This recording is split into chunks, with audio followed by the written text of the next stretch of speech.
આજે આપણે મેથી પાણીનું શાક બનાવવાનું છે. એકદમ દેશી રીતે આપણે મેથી પાણીનું શાક બનાવવાનું છે. ગ્રેવી વગરનું શાક મેથી પાણીનું. તો એના માટે આપણે મેથી લીધી છે અહીંયા. એ કટિંગ કરીને સાફ કરીને 2-3 પાણીથી આપણે ધોઈ નાખી છે. અને હવે આપણે આ લસણ લીધું છે. આવી રીતનું લસણ લઈ લેવાનું છે. અને હવે એક આપણે તવા ઉપર તેલ ગરમ મૂકવાનું છે. 2 થી 3 પાવડા આપણે તેલ નાખવાનું છે અંદર. મારી પાસે નાના પાવડા છે એટલે મેં 2 થી 3 લીધા છે. તમારી પાસે જો મોટો હોય તો 1 ચમચો પણ તમે નાખી શકો છો. આવી રીતનું તેલ ગરમ થઈ જાય પછી આપણે એમાં જે લસણની કળી લીધી હતી એ આપણે અંદર નાખી દેવાની છે. એને સાતળવા દેવાની છે. જ્યાં સુધી લાલ રતાશ ન પડી જાય ઉપર ત્યાં સુધી આપણે સાતળવાની છે. અને ગેસ થોડો ધીમો રાખવાનો છે. મીડિયમ ગેસ ઉપર શેકવાની છે જેથી કરીને આપણી કળી બળી ન જાય. બળી પણ ન જાય અને કાચી પણ ન રહે એનું ખાસ ધ્યાન રાખવાનું છે. જો તમે જોઈ શકો છો આવી રીતે ધીમા તાપે આપણે સેડવવાની છે કળીને. આવી રીતે ચમચાથી હલાવી લઈશું થોડીક વાર. તો હવે આપણી કળીનો રંગ પણ હવે બદલવા જઈ રહ્યો છે. તમે જોઈ શકો છો કે થોડી લાલ થવા માંડી છે.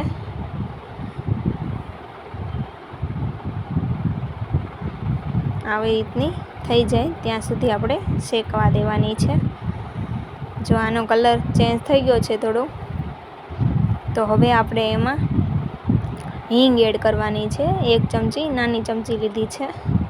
અને હવે આપણે જે મેથી લીધી હતી તો એને ફ્રેશ કરેલી એ આમાં ઉમેરી દેવાની છે. આવી રીતે બધી જ મેથી આપણે આમાં એડ કરી દેવાની છે. અને આવી રીતે ચમચાથી હલાવવાનું છે. આવી રીતના આપણે બધી મેથીને એકમેક કરી લેવાની છે. આવી રીતે હલાવતા રહેવાનું છે. 5-1 મિનિટમાં આપણી મેથી ચડી જશે. આવી રીતે રાખી દેવાની છે. અને વારંવાર હલાવ્યા કરવાનું છે એને.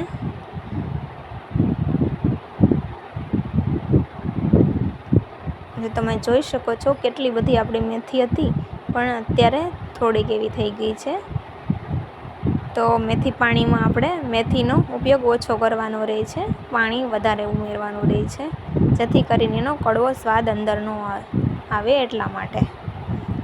તો આવી રીતે આપણી મેથીની ભાજી બનીને તૈયાર થઈ ગઈ છે. તો હવે આપણે મેથી પાણી બનાવવાનું છે. તો એના માટે હવે આપણે પહેલાં મરચું નાખવાનું છે લસણવાળું. તો ભાજી ચડી ગઈ છે તો આપણે 3 થી 4 આપણે લસણની કળી લીધી છે અને એને સરખી રીતે ખાંડી લેવાની છે. અને આપણે મેથીમાં પણ થોડીક વારે ફેરવતા રહીશું જેથી કરીને બળી ન જાય નીચે. આવી રીતના તમે જોઈ શકો છો આપણી મેથીનું કલર પણ ચેન્જ થઈ ગયો છે અને એકદમ સોફ્ટ એવી થઈ ગઈ છે. તો હવે આપણે આની અંદર લસણવાળું મરચું એડ કરવાનું છે. તો હવે આપણું મરચું લસણવાળું ખંડાઈને તૈયાર થઈ ગયું છે. જો આવી રીતનું ખાંડી લેવાનું છે. અને અહીંયા નાની 2 ચમચી મેં અહીંયા મરચું લીધેલું છે. તો આમાં હવે આપણે ભાજી ચડી ગઈ છે સરખી રીતે આમાં મિક્સ કરી લેવાનું છે મરચાંને. જો સોફ્ટ એવી ભાજી તૈયાર થઈ ગઈ છે આપણી. તો હવે આપણે જે લસણવાળું મરચું કરેલું છે એ આમાં ઉમેરી દેવાનું છે. તો સૌથી પહેલાં આપણે મીઠું નાખવાનું છે સ્વાદ અનુસાર. મેં અહીંયા સિંધા નમક લીધું છે. તમે કોઈ પણ લઈ શકો છો મીઠું. અને થોડીક ચપટી હળદર નાખવાની છે, અડધી ચમચી. અને સરખી રીતે મિક્સ કરી લેવાનું છે આવી રીતે.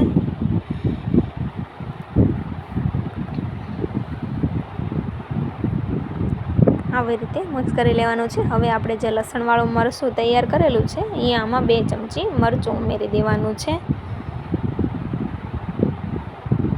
અને મરચાંને આપણે ચમચાથી આવી રીતે હલાવી લેવાનું છે સરખી રીતે. જ્યાં સુધી મરચું અને ભાજી એક ન થઈ જાય ત્યાં સુધી આપણે આવી રીતે હલાવતા રહેવાનું છે. આપણી મેથી તમે જોઈ શકો છો નીચે તળીએ બળી પણ નથી અને એકદમ સોફ્ટ એવી તળાઈ ગઈ છે. આવી રીતનું સરખી રીતે મિક્સ કરી લેવાનું છે આપણે.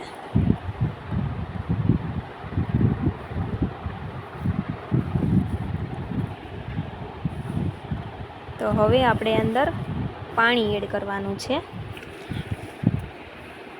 આવી રીતની થઈ ગઈ છે હવે આપણી મેથી. હવે આપણે અંદર 2 ચમચી ધાણા જીરું એડ કરવાનું છે. જો તમે ધાણા જીરું ન નાખવું હોય તો સ્કીપ પણ કરી શકો છો, આ ઓપ્શનલ છે.